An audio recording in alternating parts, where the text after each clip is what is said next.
François Hollande s'est exprimé ce matin devant le corps diplomatique, l'occasion de rappeler les grandes orientations de la politique étrangère française et du positionnement de la France dans les grandes crises du moment. La voix de la France porte-t-elle encore dans le monde? Eh bien, on en parle avec nos invités, avec vous, Nathalie Goulet, bonsoir. Sénatrice UDI de l'Orne et membre de la Commission des Affaires étrangères. Michel Fouché, bonsoir. Vous êtes ancien ambassadeur de France en Lettonie, c'est entre 2002 et 2006, si je ne me trompe pas. Auteur par ailleurs de l'Atlas de l'influence française au XXIe siècle, et c'est aux éditions Robert Laffont. Nathalie Goulet, la France exerce-t-elle encore une influence dans le monde?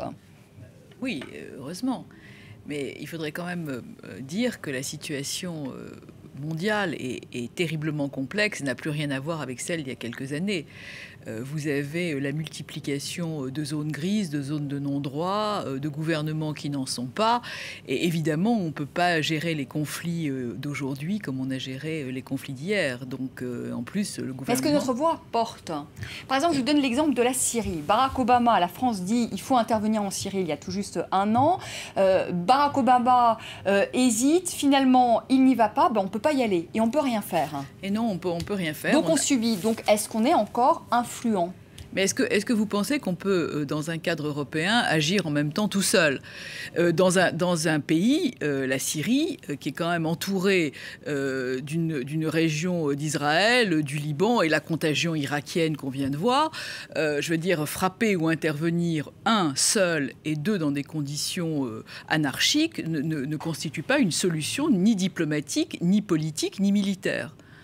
Michel Fouché, est-ce que notre voix compte encore sur la scène diplomatique? Nous sommes au Conseil de sécurité des Nations Unies, membre permanent. J'ai fait un calcul sur une longue durée. Entre 2000 et 2013, la France a été à l'origine seule de 23% des résolutions.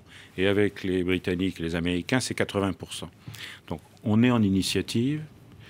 Deuxièmement, il y a une capacité politico-militaire, non pas d'agir seul, mais d'agir le premier sur des théâtres qui se situent entre 3 et 6 heures de vol de Paris. Comme on a vu donc au Mali ou Mali, en RCA, Centrafrique. avec un mandat des Nations Unies. Alors en Syrie, je suis tout à fait d'accord avec la sénatrice, il était techniquement possible d'intervenir seul, mais ça n'était pas possible politiquement, compte tenu des liens entre la Syrie, l'Iran, la Russie et des enjeux régionaux. Ça n'était pas souhaitable politiquement, c'était une erreur de ne pas intervenir pour affaiblir les capacités militaires du régime à cette époque-là. Et on en voit les résultats aujourd'hui.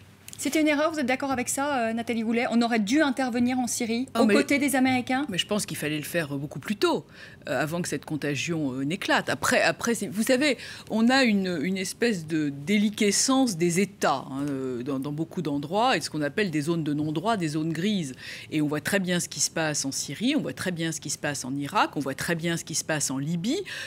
Parfois, vous n'avez plus d'État, souvent, vous n'avez plus d'État. C'est la résultante de l'intervention, notamment américaine en Irak, et encore une fois, il faut remercier le président Chirac de nous avoir évité ce guêpier. Et si vous voulez, moi, ce que parfois je souhaiterais, c'est cette espèce d'originalité un peu dérangeante de la politique française, d'une voix un peu plus forte, comme celle de Jacques Chirac à l'époque, mais le climat n'est pas non plus le même. Il y a une diversité, je discutais tout à l'heure avec monsieur l'ambassadeur en lui disant on n'a plus de politique arabe, etc. Mais le monde arabe lui-même a complètement explosé. Donc on ne peut plus avoir non plus cette politique arabe que certains appellent de leur vœu. Justement, sur la politique arabe, est-ce qu'on n'a plus aujourd'hui, comme le dit Nathalie Goulet, en tout cas comparé au temps de Jacques Chirac, de politique arabe? Surtout qu'il n'y a plus de monde arabe. Voilà. Il n'y a plus de monde arabe. Il y a le Maghreb, il y a le Machrek. Le Machrek est complètement en crise pour 30 ans. Il y a des pays qui s'en sortent bien, c'est la Tunisie, qui peut servir de référence pour les, disons, les libéraux de Libye, mais il y a des contre-exemples. Nos relations avec l'Algérie se sont beaucoup améliorées, je dirais, à la faveur de la crise au Mali et des malheureux attentats d'In Amenas, et la relation avec le Maroc est bonne. Donc là, on a vraiment... Sur le Proche-Orient, par exemple, on a progressé. Si on prend le cas de Jacques Chirac... Oui, mais le monde arabe de Jacques Chirac n'existe plus. Ça, c'est l'effet d'une espèce de phénomène de dispersion et d'éclatement des trajectoires depuis les fameuses révolutions arabes nées en Tunisie. Donc là, il y a un soutien très important. Il y aura une conférence de donateurs bientôt au profit de la Tunisie. Les relations avec l'Algérie n'ont jamais été aussi bonnes, et c'est une bonne chose. Et la nation Maroc sont bonnes. Et on a besoin des pays du Maghreb pour gérer les affaires du Sahara et du Sahel. La Libye, c'est plus compliqué. C'est l'exemple d'une intervention incomplète. C'est-à-dire qu'on n'a pas pensé aux conséquences politiques de la chute de quelqu'un qui avait déjà déstructuré son pays. La situation en Libye aujourd'hui est le résultat, pas d'abord de l'intervention contre Kadhafi, mais de la politique de Kadhafi qui a tué l'État, si vous voulez. Et donc là, c'est un mauvais exemple, alors que le bon exemple, c'est le Mali. Mais Michel Fouché, pardonnez-moi, sur la politique arabe, vous dites le monde arabe n'existe plus aujourd'hui. Le conflit au Proche-Orient, lui, il existe toujours. Là, il est toujours là. Oui, Nathalie Goulet prenait l'exemple de Jacques Chirac, qui avait un positionnement quand même très clair sur le conflit au Proche-Orient, qui a toujours défendu bec et ongle un État palestinien, qui s'est parfois élevé de manière très virulente contre les autorités israéliennes. Oui. Aujourd'hui, on n'a pas vu ça chez François Hollande. On ne comprend pas très bien. Parce que là aussi, parce que le contexte régional d'Israël et de la sécurité d'Israël a beaucoup changé également, et que ce qui a changé, si vous voulez, c'est que pendant longtemps, on a cru à la centralité de la question palestinienne dans les relations entre la France et le monde arabe. C'est plus le cas aujourd'hui. On ne peut plus dire qu'aujourd'hui, la question palestinienne, malheureusement, est centrale. Ça n'est plus la clé. Vous avez des dynamiques absolument indépendantes. C'est vrai qu'on aurait pu... Là, vous faites un peu une réponse de diplomate, parce que François Hollande, je ne fais pas une réponse de diplomate, a quand même soutenu les autorités israéliennes en estimant qu'Israël avait le droit d'assurer sa défense. Puis ensuite, il est revenu, il s'est repositionné de manière un peu plus neutre sur le dossier. Je vous dirais que malheureusement, notre influence, l'influence des Occidentaux, y compris des Américains, sur la politique du gouvernement israélien actuellement est très très faible. Oui, ça... Nathalie Goulet, justement, sur la politique de la France aujourd'hui au Proche-Orient. Oui, alors là, c'est peut-être le bémol. Vous savez qu'on est tenu par une... je dirais de gré et de force, mais en tous les cas une solidarité vis-à-vis de la politique étrangère de notre pays qu'il n'est pas question de critiquer ouvertement, mais sur lequel on peut avoir quelques divergences. Bon, il est vrai que les premiers communiqués de François Hollande relatifs à la dernière affaire de Gaza ont été, disons, pour le moins maladroits. Bon, il y a aussi une longue tradition de non-condamnation d'Israël en cas d'usage disproportionné de la force. C'est une tradition. Personne n'a jamais réussi à faire condamner l'État d'Israël, ce qui crée un double standard par rapport à d'autres pays. Mais ça, c'est une histoire qui dure depuis si longtemps. Non, je pense que là, Laurent Fabius a parlé récemment d'une solution imposée. Je pense que c'est un rétablissement double Salco, double boucle piqué, triple Lutz, qui me semble une vraie bonne solution. C'est-à-dire qu'entre les belligérants, on leur impose une solution, parce qu'ils ne sont pas capables de la trouver tout seuls, et qu'on ne peut pas continuer à laisser... Mais personne n'a jamais imposé de solution, ni les Américains, ni les Européens, et pourtant les Européens sont les premiers bailleurs de fonds, contributeurs oui, mais c'est peut-être le moment. Oui, mais c'est peut-être à Palestinienne et aux Israéliens aussi, dans le cadre de la politique européenne, mais il faut quand même, beaucoup moins que les États-Unis, mais il faut quand même essayer autre chose. Je veux dire, imposer une solution, on l'a encore pas vraiment essayé. La volonté internationale n'y a pas été non plus. Peut-être que c'est le moment. Lorsque l'Allemagne sera capable de critiquer Israël, et le Congrès des États-Unis se dégagera de l'influence des lobbies. C'est peut-être pas tout de suite pour demain. Michel Fouché, je voudrais que vous répondiez à une autre question. Vous disiez tout à l'heure, concernant justement la Syrie, on aurait pu y aller seul, mais politiquement, ça n'allait pas. On aurait pu y aller seul. Est-ce que véritablement, on avait les moyens militaires d'y aller seul? Parce qu'aujourd'hui, il y a eu des réductions quand même concernant le budget militaire. On est déjà engagé au Mali, on est engagé en Centrafrique. Est-ce qu'on a encore les moyens militaires de nos ambitions? Au Mali, on n'a pas besoin de sous-marins, alors que dans le cas de la Syrie, il y avait, disons, les installations militaires côtières et les plus proches de la Méditerranée étaient parfaitement à portée de nos avions et de nos sous-marins. Vous voyez, donc c'est indépendant, c'est pas une question de budget. En matière de ciblage, si vous voulez. Il faut des hommes quand même qui soient déployés. Non, il n'y avait pas d'hommes au sol dans le scénario qui était prévu. C'était des bombardements d'installations militaires et de bases d'où partaient toute une série d'attaques barbares.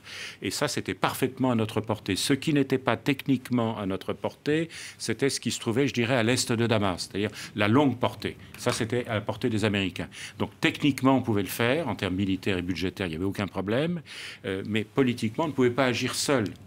C'est ça.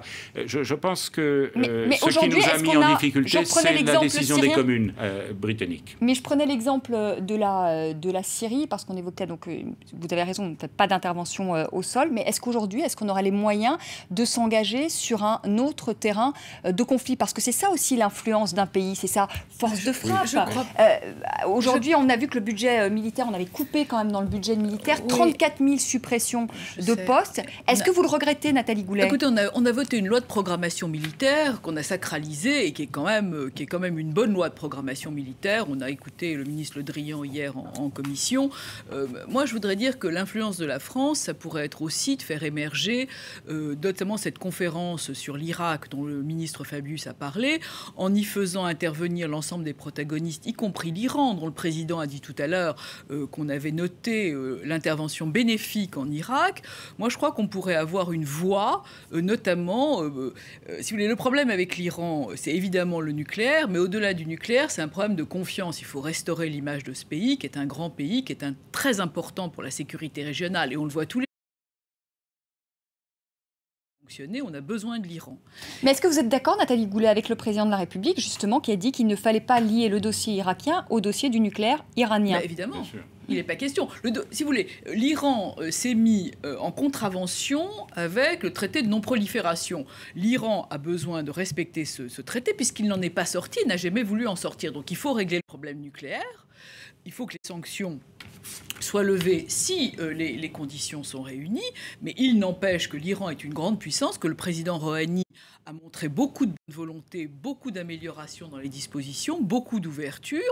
Que maintenant, il y a 2000 soldats au sol iraniens en Irak et qu'on peut considérer que les Iraniens sont intervenus de façon extrêmement importante dans le départ de Malaki, sans lequel ils ne seraient probablement pas partis, et qu'aujourd'hui, ils sont nécessaires dans la lutte contre le terrorisme et l'État islamique. Faut-il encore donc qu'ils abandonnent leur programme nucléaire? Leur programme nucléaire militaire.